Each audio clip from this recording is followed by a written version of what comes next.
ಓಂ ಸಾಯಿರಾಮ್. ಶುಭೋದಯ ನನ್ನ ಮಗುವೆ. ಸಂತೋಷವನ್ನು ನಿನ್ನ ಭಾಷೆಯಾಗಿಸಿಕೋ.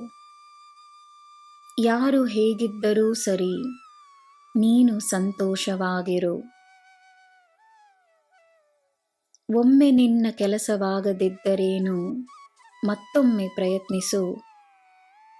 ನಿನ್ನ ಪ್ರಯತ್ನ ವ್ಯರ್ಥವಾಗುವುದಿಲ್ಲ.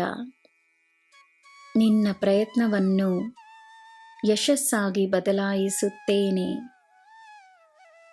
ನಿನಗೆ ನಾನೇ ಸಹಾಯ ಮಾಡಲು ಬರುತ್ತಿದ್ದೇನೆ. ನಾನೇ ನಿನ್ನ ಗೆಳೆಯನಾಗಿ ನಿನ್ನ ಬೆಂಬಲಕ್ಕೆ ಬರುತ್ತಿದ್ದೇನೆ.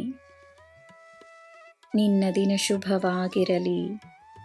ಸರ್ವಂ ಸಾಯಿಮಯಂ.